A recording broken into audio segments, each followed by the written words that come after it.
Olá, é um prazer estar aqui novamente em Domingo na Fórum. É um programa especial, um programa de final de ano. E, por falar em especial, eu trouxe uma pessoa mega especial para a gente bater um papo diferente. Mais uma entrevista para a gente conhecer um pouco mais essa pessoa incrível, que ela é deputada federal, a nossa querida deputada Talíria, né? E a gente vai conversar hoje para bater papo mesmo, para a gente, porque a gente fala muito das demandas do dia a dia, e é muito importante também a gente conhecer as pessoas que fazem e contribuem para a política do nosso dia a dia aqui. Então, é um prazer falar com você. Queria que você, não que você precise se apresentar, mas você pode falar um pouquinho de você, já nesse início, um formatinho diferente, falar das crianças, falar um pouquinho de você, como que tá a sua vida aqui. Seja mega bem-vinda, adorei que você pôde vir bater esse papo aqui. Bem, bom dia, Anderson, bom dia a todo mundo que está nos ouvindo. Uma honra estar aqui para trocar essa ideia no final desse ano especial para o Brasil, assim, com tantos desafios que ainda estão em curso, né? Assim, eu estou aí, né, nesse segundo mandato, 2 mandatos, 2 crianças, tentando conciliar a tarefa de ser mãe e ser uma mulher preta no parlamento brasileiro. E acho que isso é um pouco dos desafios que a gente tem para o Brasil, né? Quando a gente pensa o que a gente vai construir de futuro, qual vai ser o futuro da esquerda brasileira, o futuro pós-Lula. A gente não pode, inclusive, pensar em nada disso sem pensar nas mulheres pretas mães, né? E também como os corpos da maioria do povo vão estar ou não representados na política brasileira. Então, eu sou professora de história, dei aula mais de 10 anos. Quando eu me licenciei, eu estava dando aula na Maré, Anderson, lá na Salsa e Merengue, na Maré. E aí topei a tarefa de me eleger, de ser vereadora do município de Niterói, a vereadora mais votada da história da cidade. E aí, quando roubam Marielle de nós, assassinam Marielle Franco, aí a gente decide nacionalizar as lutas que a gente fazia dobradinha aqui no Rio de Janeiro, Niterói, né? E é isso. E aí vivemos esses 7 anos aí que todo mundo experimentou de derretimento dessa democracia nossa, que já é frágil, né? Que nunca se completou. Se eu tiver errado, você me fala. Para Quem além sou do. eu? Quem sou eu para dizer que você está Não, errado? que isso, você é incrível. A minha percepção, a gente fez dentro do Jornal Empoderado, o Candidatos Empoderados para divulgar em 2016 e 2018 candidaturas de pessoas negras e periféricas. Fizemos uma maluquice, foram mais 200. Aí tem muitas das nossas queridas, estão aí, como a Erika Hilton, Luana, um monte de gente. Beleza. Eu percebi que na primeira vez o aumento das mulheres na política veio muito a partir dessa questão da Marielle. Mexeu muito com as mulheres, tanto é que uma das marchas e manifestações mais pesadas que eu já fui até hoje é quando Marielle é assassinada e nós estamos no Fórum Social Mundial na Bahia. E daí eu vejo que as mulheres em peso, não sei se a palavra é continuar o legado, se é vingança, não importa o nome, mas eu percebo um aumento de mulheres negras. Numa segunda etapa, eu percebo que era um outro tipo de pessoa que queria estar na política, que eram pessoas que não queriam mais ser representadas. Elas queriam se representar. Eu lembro que tinha uma senhora que era de Ibetim, lá em Minas. Aí ela falou assim: eu quero me candidatar porque toda vez que eu vou vender minhas coisas lá na praça, o GCM toma minhas coisas. E eu quero fazer uma lei para que eu não possa ter direito, os meus amigos, a vender ali naquele lugar. Aí eu percebi esses. Não sei se faz sentido o que eu estou te falando. E como que você está vendo as próximas etapas dessas candidaturas, assim, ó, a motivação que está fazendo as pessoas estarem nesse lugar que não é fácil, né? Porque não basta estar, permanecer é muito difícil, né? Sem dúvida. Permanecer é muito difícil. Se eu pensar assim, desde 2016, quando eu topei a tarefa da vida pública, nunca houve paz para fazer política. Mas isso é um assunto que a gente pode ir conversando no nosso papo. Então, Anderson, quando eu me elegi vereadora, foi parte de um movimento nacional já em curso, né? A Áurea Carolina foi a vereadora mais votada de Belo Horizonte, eu a mais votada de Niterói, e Marielle, a vereadora quinta mais votada do Rio de Janeiro, com mais de 45 mil votos. 3 mulheres negras, que de alguma maneira era um anúncio de um protesto popular em relação ao que é a fotografia do poder, né? E, por consequência, o que são as lutas e as pautas que são priorizadas ou despriorizadas. E acho que ali a gente começava a construir um sonho mesmo. Não que o parlamento é fim em si mesmo, mas não é um detalhe, né? Ter mulheres como nós ocupando esse espaço. E quando assassinam Marielle, foi, por um lado, chocante. Eu tenho a sensação que é um luto ainda em curso. A gente era muito amiga, né? A gente brincava que era Marielle de Niterói, Thalíria do Rio. Era uma dobradinha, que para quem conhece o Rio de Janeiro e Niterói, tem as barcas e a ponte Rio-Niterói. Então a gente fazia campanha juntas nas barcas, porque tem gente do Rio e gente de Niterói.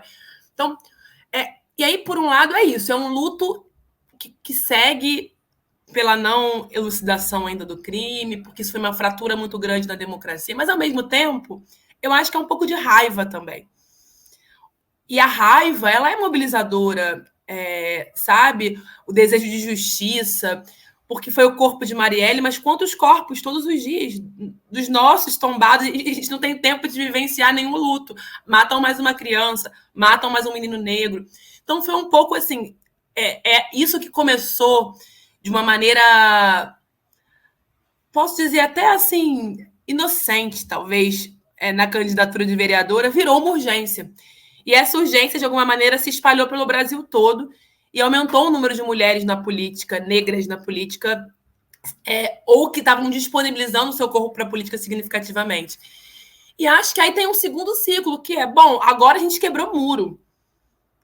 Se a gente quebrou muro, agora a gente não vai aceitar que nenhuma porta seja fechada.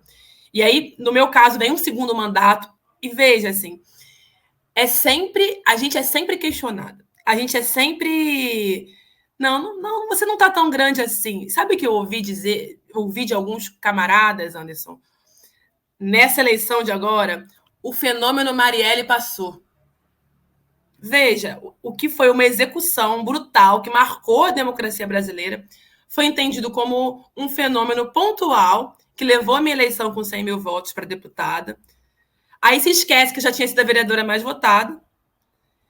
E aí se esquece de todos os 4 anos de um mandato em que eu fui líder da bancada, a primeira mulher negra a ser líder da bancada, em que a gente fez um mandato ponta firme de enfrentamento a Bolsonaro no momento de derretimento da democracia incompleta brasileira. E aí depois os 200 mil votos foram encarados com surpresa por parte da esquerda. Nossa, mas dobrou de votos, a mais votada da esquerda fluminense, a terceira mais votada do Rio de Janeiro. Veja, eu estou falando sobre mim, mas não é sobre mim. É sobre um pouco o que é a necessidade da gente repensar a esquerda. A gente precisa entregar sonho para o povo de novo. A gente precisa construir futuro. E não se constrói futuro sem os nossos corpos. E o povo já entendeu isso. Por isso que eu acho que a senhorazinha que vende a sua mercadoria e ela diz, eu quero estar lá para dizer que eu posso vender minha mercadoria. Isso é tão forte, porque isso é também algo que está em curso. É um outro entendimento do que é a política. A política não é o homem branco de terno, o político. A política é o cotidiano da vida das pessoas, é o preço do pão, é o preço do ônibus. E no momento em que essa senhora entende que ela quer ocupar a política para tratar de questões que envolvem a sua vida concreta, ela também já se ligou sobre o que é política, sabe? E esse eu acho que é um mecanismo que a gente precisa fortalecer para devolver a política para o seu lugar, que é na vida do povo, e o povo é preto, o povo é mulher, o povo é trabalhador.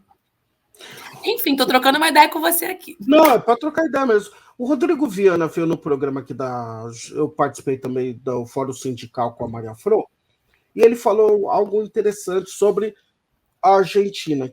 Não é que tem uma onda de extrema-direita conservadora na Argentina, por exemplo.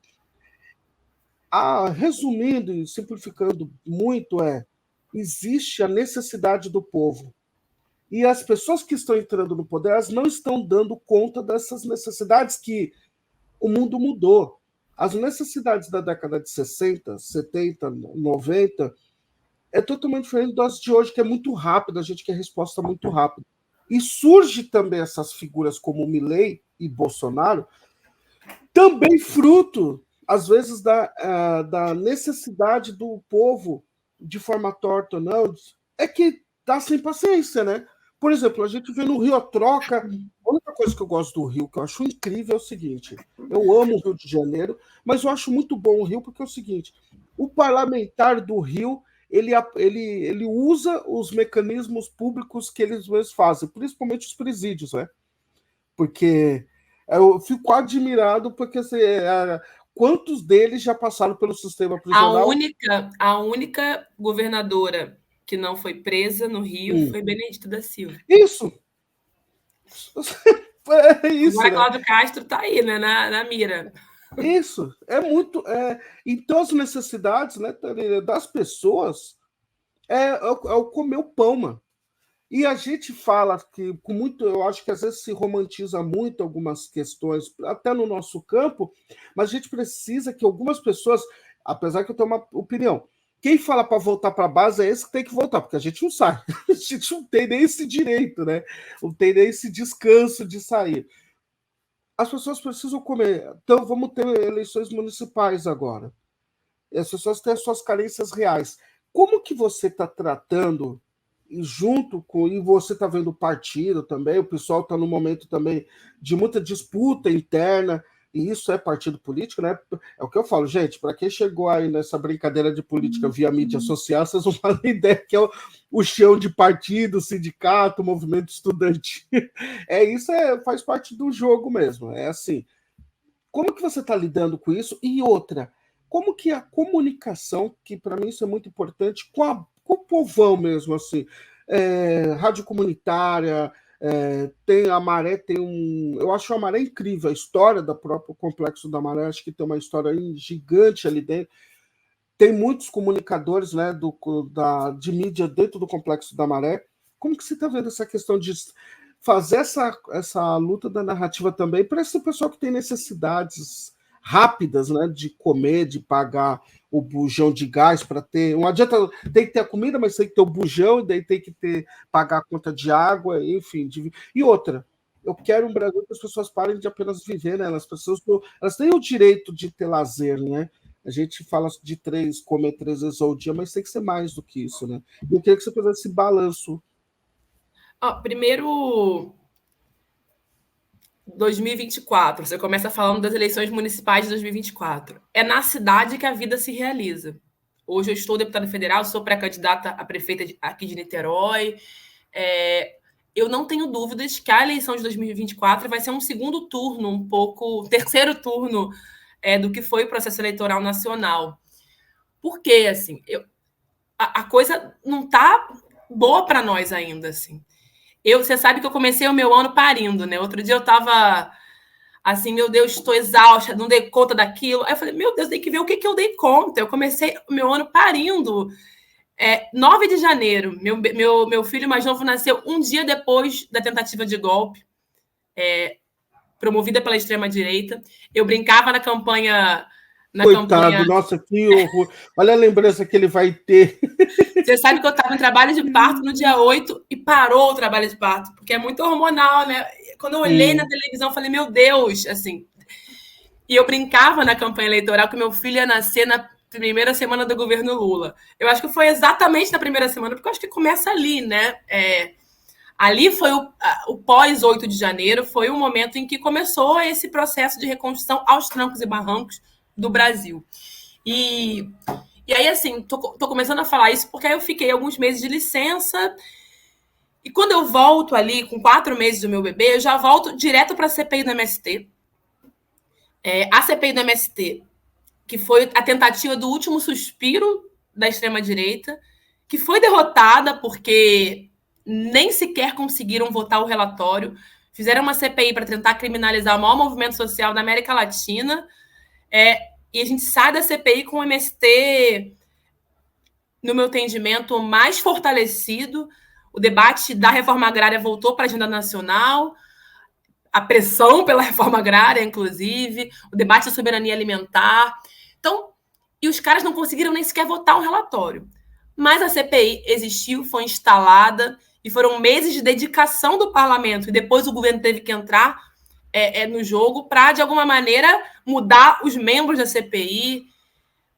E isso é um pouco o símbolo de como está o parlamento brasileiro ainda nesse momento. Então, se é verdade que a gente conseguiu tirar o fascismo do Estado e conseguimos, a vitória de Lula foi uma vitória contundente, porque se a gente tivesse Bolsonaro no poder, imagina, não sei como estaria o nosso país nesse momento, mas, cara, foi 1,5 milhão de votos de diferença num Brasil de proporções continentais, menos de 1%. Mesmo com um presidente que foi um presidente que imitou pessoas sem ar durante a maior crise sanitária na pandemia, enquanto as famílias estavam com luto na sua casa. Então, ainda assim, a gente teve uma diferença pequena, a gente tem um parlamento ainda muito conservador, foi aprovado o marco temporal.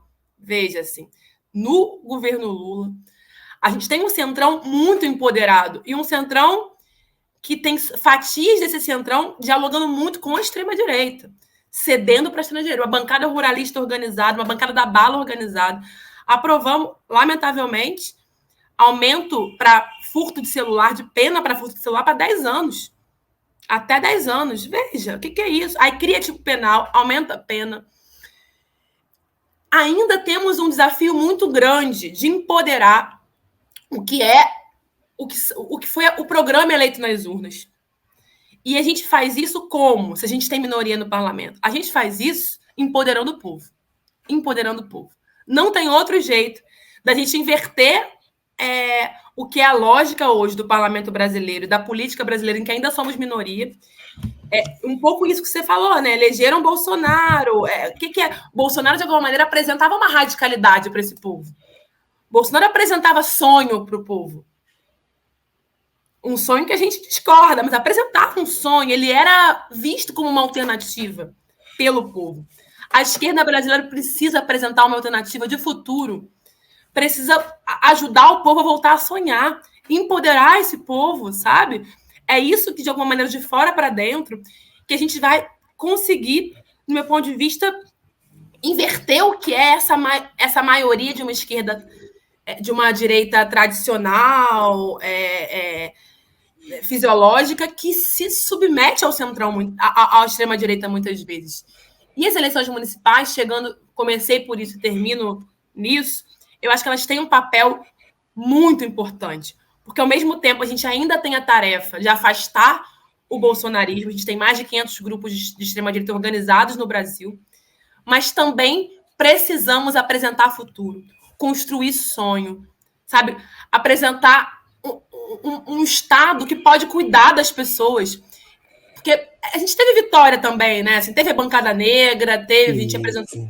Depois a gente pode falar sobre elas. Aprovamos o PL das mães cientistas, que é uma vitória também. Mas veja, a gente faz isso com uma mobilização de fora. É lindo demais, esse das mães cientistas, é um golaço. Ao mesmo tempo, os caras estão organizados. A gente precisa ser a esquerda que entrega sonho. E sonho é sonho com barriga cheia também. Então, são as contradições, né, Anderson? Ao mesmo tempo que a gente tem a CPI-MST, a tentativa de golpe, marco temporal, a gente conseguiu aumentar o salário mínimo, a gente tem um Bolsa Família mais robusto, sabe? A gente vai finalmente cumprir os pisos da saúde, assim espero. O orçamento vai ser votado agora. E da educação. Aumentou 40% o orçamento para o Minha Casa Minha Vida, voltou Minha Casa Minha Vida Identidades. Não é ilusão de que isso é suficiente, mas ao mesmo tempo que a gente está num processo de reconstrução do Brasil, é reconhecer que o bolsonarismo está firme ainda, a extrema-direita está firme, e que a saída para a gente vencer a nova etapa que vai ser no próximo ciclo eleitoral, a gente precisa entregar comida, entregar moradia, mas também entregar sonhos, sabe? Mobilizar os afetos, coisa que a extrema-direita faz muito bem. Pronto. Me entendo. Tô falando demais, Anderson. Não, que é isso, é maravilhosa. Posso te ouvir o dia inteiro aqui. Você está participando das mobilizações de defesa do uso de medicamentos, né, à base de canabidiol, né? Isso aí. Pela distribuição pelo SUS. Então, agora eu quero um papo seu de quem está na base, como que você enxerga essa discussão de drogas no Brasil? Porque eu vejo assim, ó, que ela é feita de uma forma só pelo usuário de uso recreativo. Eu não tenho nada contra isso. Né? Acho que a gente está em 2023, quem ainda está preso nos valores conservadores porque ser conservador, hoje a gente usa muito ser conservador de direita, mas tem gente que é conservador para tudo que é dito. O Brasil é mega conservador. Né? Ao mesmo tempo que tem funk, pancadão, a pessoa ainda se horroriza da pessoa estar falando uma coisa, como se fosse uma coisa assim, né? Coisa absurda.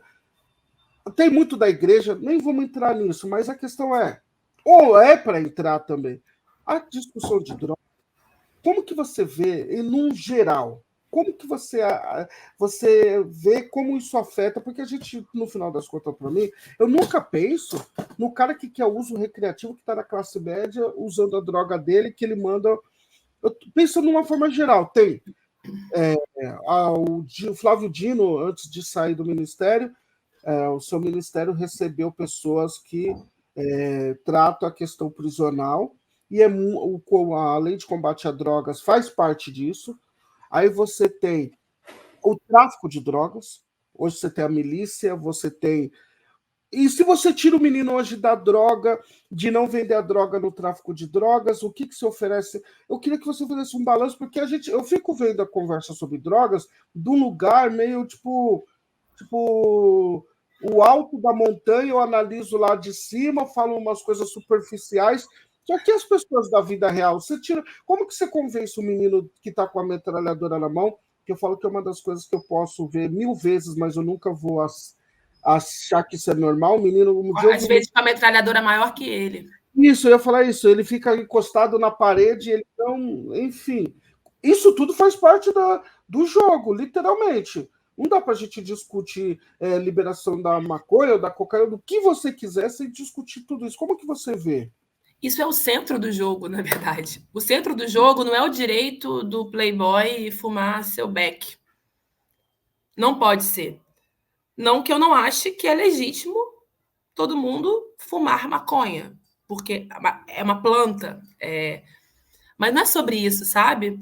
Eu acho que a gente precisa compreender como desencadeia o que é a atual lei de drogas na favela, no corpo periférico. Infelizmente, a gente hoje tem um modelo de segurança pública que há décadas ele é utilizado com uma justificativa da guerra às drogas, só que a droga não acaba, certo? A droga continua lá, o tráfico continua lá, a milícia continua lá, as prisões cada vez com mais gente, com, às vezes, pequenas quantidades de droga, inclusive que não estão nem vinculadas ao que é o tráfico de drogas, e os corpos negros sendo assassinados. Infelizmente, a estatística é gritante, os indicadores de letalidade policial são dramáticos, meninos negros, policiais negros, inclusive, também, que estão ali na ponta e tem a sua condição de trabalhador, que ela é anulada. Então, é muito complexo. Quando a gente fala da legalização e regulamentação das drogas, a gente parte primeiro de uma compreensão de que o Estado precisa controlar essa venda, né? Porque se o Estado controla essa venda, você, de alguma maneira, diminui o que é aquele comércio, ou então você, inclusive, emprega aquelas pessoas formalmente. Precisa discutir isso, sabe? Isso. Você controla o que é a qualidade daquela droga, você... Isso é um debate que o Brasil ainda não está pronto, mas precisa ser feito. E você muda o que é essa lógica da polícia entrando para matar na favela e também tendo como alvo os corpos dos trabalhadores negros, que são quem estão na ponta. Ponto. Mas aí isso aí você precisa mudar a lei de drogas, você precisa fazer uma discussão ampla com a sociedade, sem tabus. E você precisa, e aí é o que eu acho que entra o debate da igreja, o debate que muitos, inclusive, fundamentalistas usam para criticar o debate da legalização das drogas, que é: meu filho vai para a droga, eu já perdi um filho para a droga, eu já perdi um filho para a droga. A gente precisa também discutir o uso problemático de drogas. É preciso tratar disso. Mas para uso problemático de drogas, não é polícia, é saúde mental, é assistência. A gente hoje tem já uma rede de atenção psicossocial que precisa ser fortalecida, como, por exemplo, consultórios de rua. O cara que é usuário de crack, ele tem picos de sobriedade. Quando ele tiver um pico de sobriedade, ele precisa ter um serviço para ser acolhido. Tem que fortalecer consultório de rua, tem que ter política de redução de danos. Então, é tão complexo, Anderson, assim, que, infelizmente, a gente hoje trata desse tema, a gente vê esse tema sendo publicizado como aquele que defende a polícia, aquele que é contra a polícia, aquele que é a favor da droga, né? Contra a droga. Não é sobre isso, sabe? Não é para além da outra dimensão que envolve a cannabis, que é a dimensão do uso medicinal da cannabis. Que aí isso aí se insere nesse debate, mas que eu acho que é uma outra chave que a gente pode conversar já. Mas sobre essa política de segurança pública e da política de drogas, precisa de uma grande reforma no sistema penal, na lei de drogas, para poder, de alguma maneira, não ter a lógica dos meninos morrendo nas operações policiais e, de alguma maneira, ter também como acolher quem tem uso problemático de drogas. Essas são as chaves. E aí os meninos que estão trabalhando hoje no comércio legal de drogas, precisa ser dada para eles uma solução. Escola, uma solução de geração de emprego e renda também para parte deles. A gente tem que discutir, pensando no sistema penal, quem está preso. Porque você, às vezes, tem um cara que é preso por um pouquinho de maconha que ele é pego ou por uma função muito secundária no comércio de drogas, ele é preso. Ele vai ser preso, ele vai ter que ser enquadrado em alguma facção no presídio. A gente sabe que é assim que funciona. Um presídio com mais de 800 mil pessoas, a terceira população carcerária do mundo, e aí a pessoa sai organizada numa facção, sai no crime legal, assim. Então não está funcionando para ninguém. Você não está nem reduzindo o uso abusivo, problemático, hoje eu acho que é o termo mais correto, de drogas. Você não está resolvendo a questão de segurança no Brasil. Então, para quê, né? E aí a gente pode entrar no debate do racismo, quando foi proibido lá atrás. É isso, assim. E, por fim, o debate da cannabis medicinal. Que esse, sim, eu acho que é um debate que tem consenso, quase consenso na sociedade e no parlamento. Foi aprovado o PL 399 na comissão especial que ocorreu na Câmara na última legislatura para regulamentar o uso da cannabis medicinal. Assinou esse PL os partidos de direita, de esquerda, de centro, alguns poucos mais ligados à turma fundamentalista não toparam, mas assim, teve consenso, aí eles recorreram e está hoje lá na mesa diretora voando. O que é esse PL? Ele não é ainda o suficiente, mas a gente conseguiu uma vitória nessa comissão externa para garantir que as associações também possam comercializar a cannabis medicinal. Para quem está nos ouvindo, a cannabis serve para diminuir convulsões. A cannabis serve para que a pessoa que tem câncer, que não tem apetite, tem que comer, ter apetite. Para diminuir a ansiedade, para fibromialgia, para depressão, para uma série de patologias de pessoas com deficiência que podem ter uma vida com mais dignidade. Isso não sou eu, não é a esquerda que diz, isso é a ciência que diz. E, infelizmente, hoje a gente não tem uma regulamentação para o uso da cannabis medicinal, ou tem um caminho que é o caminho da indústria farmacêutica, né? Aí você importa a cannabis de outro país, a indústria vende, quem tem acesso? Só quem é rico e, às vezes, com uma qualidade menor. Então, a gente precisa fazer essa discussão, aprovar esse PL, do meu ponto de vista. O Ministério da Saúde tem que campar isso com força, para que a gente possa ter cultivo no Brasil, ou até o autocultivo, mas o cultivo no Brasil pelas associações, para que os médicos possam prescrever a cannabis com segurança e para que se possa ter a oferta no próprio SUS. Isso é fundamental para levar dignidade para famílias em sofrimento. A gente, inclusive, para fechar, Anderson... Mas eu queria falar duas coisas sobre isso que você está falando. Pode continuar. Não, o que eu tenho visto é que mudou um pouco o próprio debate dos fundamentalistas, que eles falam agora das propriedades da cannabis. Pode o canabidiol, não pode THC. A gente sabe que todas as propriedades da maconha, né, da cannabis, elas são medicinais. Mas eu acho que até setores fundamentalistas já estão cedendo para, olha, pode uma propriedade X, porque não tem mais como ser contra o uso medicinal, porque até as famílias conservadoras estão fazendo uso medicinal do óleo da cannabis, sabe? Ponto. Senão fica igual ao aborto. A menina da quebrada se vira com um meu corpo, minhas regras. Eu vou discutir aborto com meu corpo, minhas regras, me poupe, entendeu? Não, primeiro que é uma coisa. Eu acho muito louco o debate no Brasil. Eu sou um pouco conservador nesse ponto, confesso. Eu sou extremista até. Tem muita gente que não concorda, lógico, faz parte do show. Eu acho que, por exemplo, aborto, 90% tem que ser mulher que tem que discutir. 98% até. Mulher negra, branca, rica, pobre, quilombola, indígena, aldeado, não aldeado, porque é o corpo dela que sofre, é o seu corpo. O que cabe a nós ou é contribuir para o nascimento e o crescimento dessa criança que vai virar jovem adulto, ou fugir, né? Que é o que muitos fazem. Vai lá, abandona e vocês que se virem.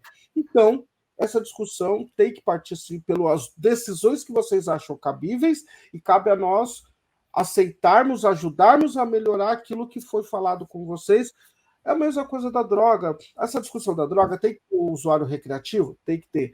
Mas tem que ter os médicos, tem que ter lá mães de maio, o pessoal de sistema prisional como amparar. Eu acho que tem que ter policiais antifascistas, pessoas que querem colaborar para isso. É o que você disse ali no início. A gente tem que começar a ter uma política participativa real. Não dá para ser mais, não cabe mais aquela coisa. Olha, fizemos uma coisa aqui para vocês aceitam aí embaixo. Né? E essa discussão parte, eu acho que você. A gente sabe no que isso dá, né? A gente sabe.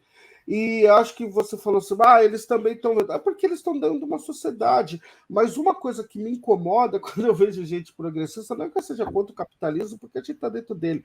É você usar teorias capitalistas quando são pertinentes a você.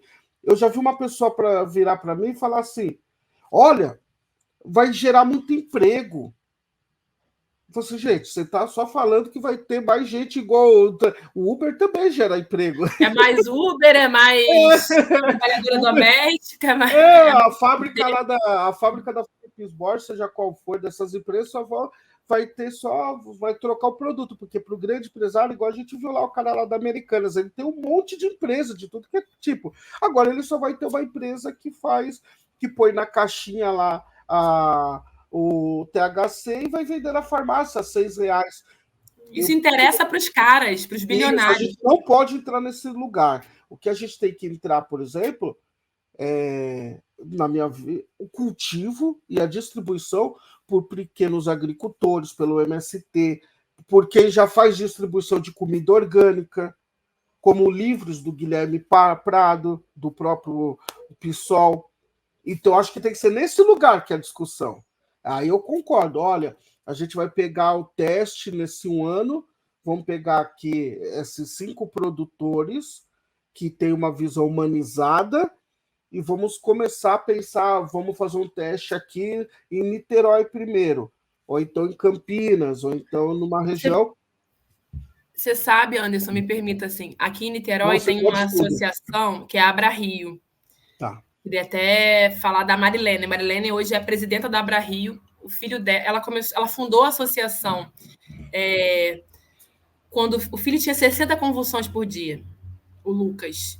E aí, a parte do óleo, ela tentou de tudo. Teve overdose, inclusive, de medicações né, que hoje estão na farmácia. E aí, o óleo da cannabis fez com que ele, inclusive, tivesse uma outra vida, pudesse até andar de bicicleta. Pra você ter uma ideia, assim. E aí ela fundou a Abra Rio. Hoje é uma associação que conseguiu autorização, inclusive, da Justiça para o plantio. Então, eles fazem o plantio, fazem a comercialização, tem consultas populares para quem não pode pagar, porque aí você tem dificuldade em encontrar médicos que tenham segurança de fazer a prescrição. E aí foi construído um projeto de lei aqui em Niterói para poder ter essa tranquilidade de comercializar na cidade. Foi aprovado na Câmara. O prefeito vetou. Veja, assim, aí você tem... E aqui é um município entendido como um município progressista. E você vai lá em Búzios. Em Búzios é entendido como um município mais à direita e que hoje está funcionando bem lá o plantio pelas associações. É uma experiência da oferta pelo poder público da cannabis medicinal. Então, estou falando isso porque a gente precisa romper os tabus e precisa ter uma política nacional que garanta o plantio, o cultivo e a comercialização pelas associações. Precisa. Nacional, porque você, de alguma maneira, não tem essa breca dos municípios e você consegue garantir para quem é pobre. Porque essa é a questão. Porque se vem a indústria bilionária, você vai ter só... Quem é que vai assumir isso? Vai conseguir acessar, sabe? Como é hoje. Ô, Thalia, tem uma outra coisa aqui para a gente mudar de tema. Vamos ver com essa conversa fiada também que isso vai acabar com o tráfico de drogas. Porque senão eu tenho que lembrar como que funciona a questão de loterias no Brasil. Falaram que com loterias a gente ia acabar com o jogo do bicho. E hoje o jogo do bicho é o que mais paga as pessoas. Eu não conheço ninguém que ganhou na Mega Sena ou na loteria. Eu acho que a esquerda ela tem problema com os tabus dos assuntos. A gente tem que falar de jogo de bicho. A gente tem que falar de droga pelo lugar das famílias que tem os meninos no tráfico de drogas. O aborto, gente, a gente não tem que falar por esse lugar romantizado, não, mas a gente tem que falar o aborto tem menina com 8 filhos, 9 filhos, mano. Ou então que pega agulha de tricô e enfia na vagina para poder abortar. Porque tá desesperada porque o cara meteu o pé, porque não tem a comida do dia seguinte para o filho mais novo. A gente tem que falar desse lugar. Acho que tem assuntos que nós não discutimos. A natalidade a gente não discute, porque a igreja não deixa também. A gente não discute que tipo de juventude que a gente está tendo hoje. Eu vejo jovens assim, tipo, ele tem muita informação, mas eles parecem meio, tipo, sem compromisso com aquilo que é importante, ainda mais de quebrada, sabe? A gente vê eles gastando muita grana com bebida, muita grana no funk, e a gente está vendo que daqui 40 anos na vida dele, 20, 25 anos na vida dele, qual é a comparação que a gente tem em relação a esse menino da classe média? Eu acho que interessa, Anderson, que fique como está. A gente está falando de temas que são temas que ou são abordados pela esquerda, inclusive, de maneira elitista, que não reconhece a realidade da periferia, a realidade da população negra, pobre das favelas, ou eles são jogados para debaixo do tapete, o próprio debate do aborto. Assim. Eu sempre dou esse exemplo, assim, tento trazer essa narrativa. Se você fala para uma senhora evangélica, veinha, negra, que cresceu na igreja, você pergunta para ela, a senhora é a favor da legalização do aborto? Ela vai dizer que não, claro que não. Mas se você avança e conversa, a senhora conhece alguém que abortou? Ela vai conhecer. A senhora queria que essa pessoa fosse presa? Ela vai falar, não, eu quero que Deus a perdoe. A senhora queria que essa pessoa fosse morta? Não, eu quero que Deus a perdoe.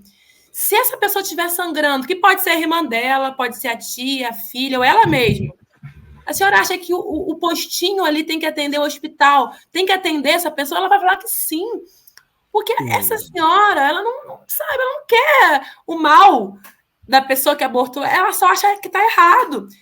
Essa senhora, quando diz que sim, que o postinho tem que atender a pessoa que está sangrando por causa do aborto que fez na vizinha com a agulha de tricô, ela é a favor da legalização do aborto. O problema é que muitas vezes a esquerda encampa esse tema, é o meu corpo, eu decido, até de maneira liberal, meu corpo tem as regras. E isso não vai dialogar com os afetos de quem tem sua fé, sabe? De quem tem sua história, e inclusive de quem até já abortou e carrega uma culpa danada o resto da vida porque abortou. Então, é a coisa da comunicação, sabe? De como a gente comunica.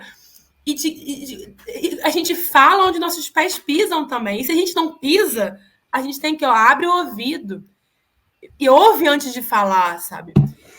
Porque senão a gente perde as discussões que são difíceis no Brasil. E a gente tem que fazer, que tem a ver com a vida do nosso povo, sabe?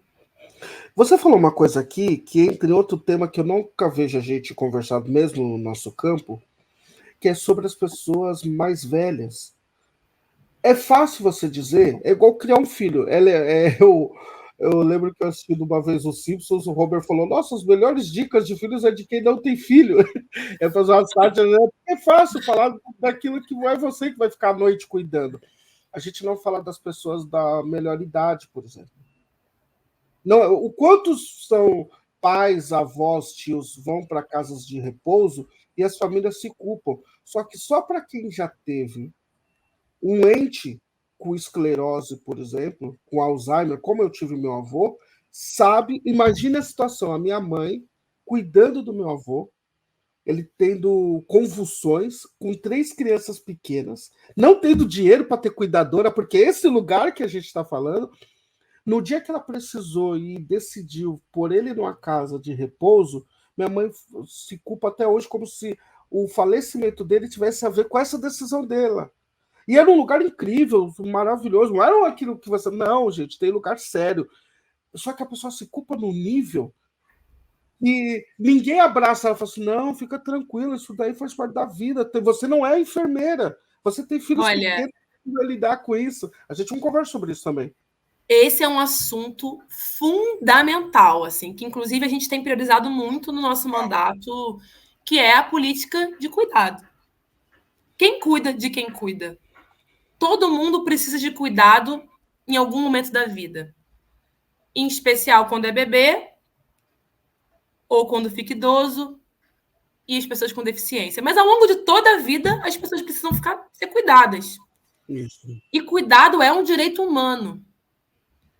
E se é um direito humano, o cuidado é responsabilidade do Estado.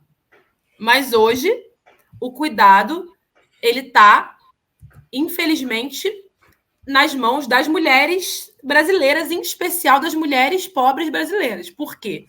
Nas casas das pessoas com grana, esse cuidado é delegado para uma outra mulher, que é paga, muito mal paga, para ajudar na dinâmica do cuidado.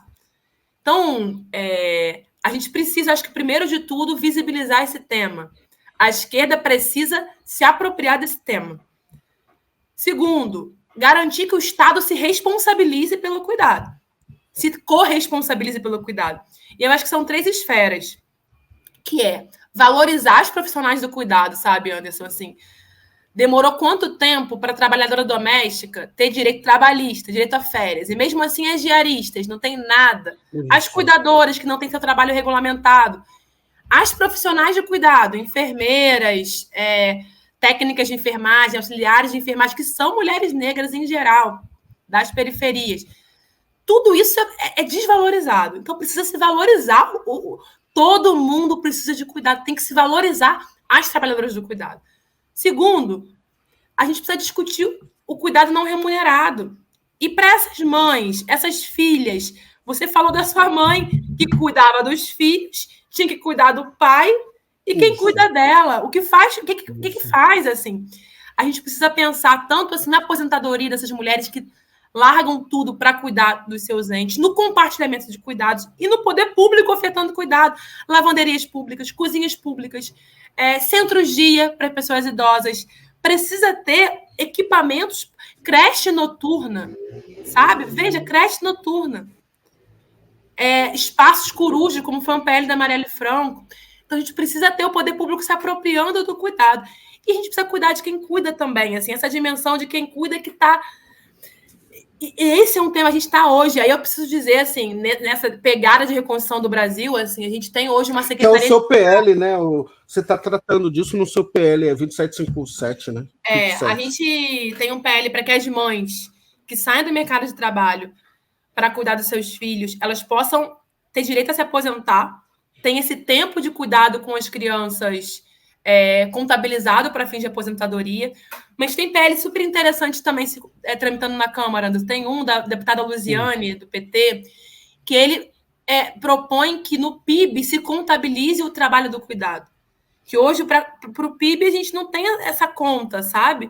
E para a vida, no setor dito produtivo acontecer, você precisa ter alguém fazendo marmita, alguém cuidando de filho, alguém passando roupa, alguém cuidando de casa, alguém... Então, tem muitas dimensões, e hoje está em curso a construção de uma política nacional de cuidado, tem uma Secretaria de Cuidados vinculada ao Ministério do Desenvolvimento Social, que tem a Laís Abramo, que é a secretária de Cuidados hoje do governo Lula. Eu acho que isso é um caminho interessante que está se construindo e que a gente precisa olhar com mais atenção, sabe? Cuidado, com mais cuidado. É muito importante. Isso não é um tema lateral, sabe? É um tema para a democracia, assim. Sabe o que acontece? A gente volta aqui a dizer o seguinte: a gente está precisando de pessoas que entendam a dinâmica da vida das pessoas na prática. Porque é muito fácil falar aqui. Por que não se fala dessa questão do cuidado? Não estou falando, não vou entrar em questão nem de herança nesse momento. Vamos pôr da seguinte forma: as pessoas têm condição de ter uma cuidadora. Elas pagam. Elas pagam. Pagam e mal. E aí, a gente está falando de uma galera que é a maior parte da população que seu avô envelhece, antes a gente chamava de demência. Meu avô, quando começou a ter Alzheimer, a gente nem sabia o que era Alzheimer. Olha que loucura, olha que é política para a gente ter um bem viver. Quando a gente fala de cota, a gente não está falando apenas de espaço de faculdade, sentar na cadeira. É bem viver da população. Precisou a minha irmã virar enfermeira para a gente aprender o que era o Alzheimer.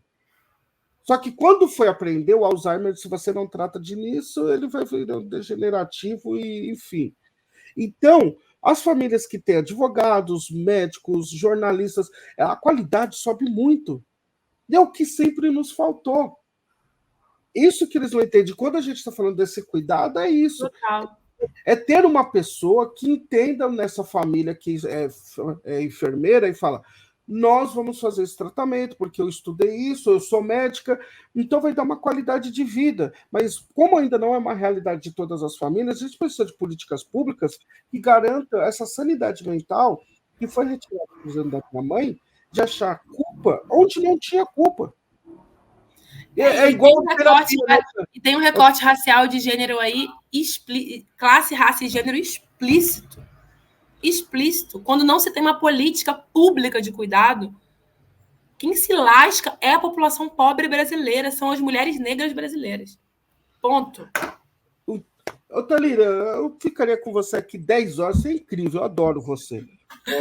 O pior problema que nós temos hoje é que é muita gente boa para Luana Alves, Thalira, muita gente deveria começar a repensar e a gente poder fazer 5 a 6 votos agora para mudar a política do país para a gente poder votar 5 pessoas. Vamos combinar uma coisa de todo mundo junto um dia, vai ser legal. Mas eu queria terminar isso aqui num outro astral, que é importante também para a vida. Queria falar como que é a rotina da Thalira com as crianças, com a família, como que funciona isso daí? O que as crianças gostam de fazer e Thalira junto, que é aquele momento que você desliga tudo e fala assim: a gente vai fazer isso. Vou te contar uma coisa que aconteceu ontem. Eu fui no oftalmologista ontem, porque eu tô achando que eu não tô conseguindo enxergar bem. E aí no primeiro momento da consulta, tinha um grau de astigmatismo, miopia. Ela falou: como você não viu isso? Eu falei: meu Deus. Aí botou o colírio, aí quando eu volto, ela: seu grau sumiu. Aí ela me explicou: olha, você tá cansada, você tem que dormir, porque seu olho não tá conseguindo relaxar e você não tá enxergando por isso. Então, assim que tá minha rotina com as crianças. Eu não durmo, mas é a coisa mais maravilhosa da minha vida também, assim. A maternidade fez de mim uma parlamentar melhor, uma política melhor. Sem a menor dúvida, eu não consigo pensar o que é o meu exercício enquanto uma mulher que faz política institucional, sem as experiências que meus filhos me proporcionam, que maternar me proporciona. E eu não vejo a hora de assim, fechar a tampinha do final do ano para poder curtir com minhas crianças, né? Curtir uma praia com minhas crianças, tomar sorvete com minha mais velha, e eu acho que isso alimenta também a gente para a vida política, sabe? E o sonho da gente, eu acho que é isso, de verdade, assim, que todas as mães possam tomar sorvete com as suas crianças, sabe? Possam ir à praia com as suas crianças, sem que suas crianças sejam revistadas antes de chegar na praia, vistas como suspeitas, como está acontecendo no Rio de Janeiro, assim. que haja essa possibilidade das praças não terem grades, para que as crianças possam brincar com seus filhos, suas mães nessas praças. Então, é o sonho que a gente tem, né? Dessas famílias dessas mães e seus filhos possam viver em liberdade no nosso país. E eu não vejo a hora de agarrar minhas crianças para fazer isso nesse final de ano. Adorei que o olhinho brilhou agora. É lindo isso. Brilhou. E como eu já disse antes, eu tenho todas as dicas para as crianças sendo só tio. Então, eu mandarei para você algumas dicas de atividades para suas férias com elas. Ótimo, porque precisa de muita energia para ser gastado.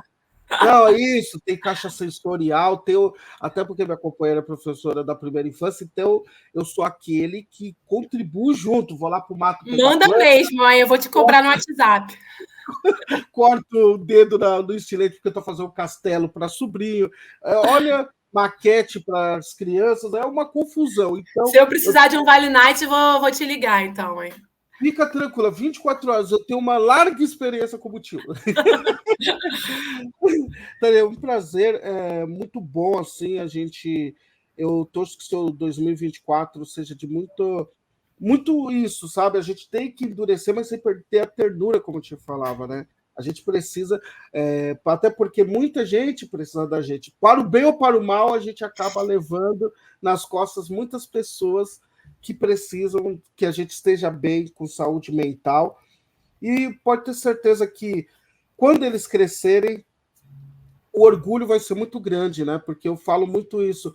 Eu vejo uma direita aí que eu falo assim, imagine a criança chegar na escola, apesar que é filho todo mundo das mesmas pessoas, onde eles estudam às vezes, mas eu adorava chegar na escola e falar quem meu pai era, que era um homem idoso que tem 40 anos de funcionalismo público com 10 faltas, por exemplo. Né? Então, é isso que eles vão falar para você. Quando chegar lá e falar assim, quem é a sua mãe? São meia dúzia de frases que as pessoas falam assim, eu sei também, sua mãe é incrível mesmo. Olha, você conseguiu te arrancar as lágrimas aqui na reta final. Um beijo. Muito obrigada por esse papo, foi muito bom. Isso.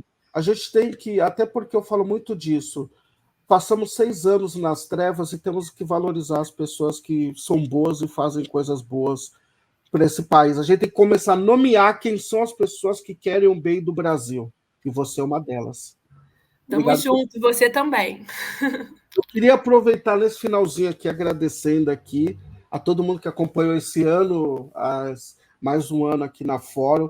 Eu agradeço sempre ao Rovai e a Adri, porque não é simples por um homem negro para fazer um programa num espaço tão importante de política.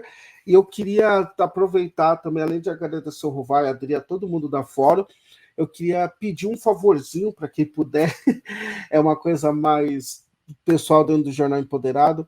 Nós estamos com Pix lá para a caixinha de final de ano, porque a maioria do pessoal do jornal, Thalíria, é mulher preta lá, então a gente está... Bora ajudar, gente. Ajudar não, contribuir. Aqui, a partir de R$5, o que você puder fazer, a gente vai estar mega, super grato. Vou ver se eu acho aqui, ó.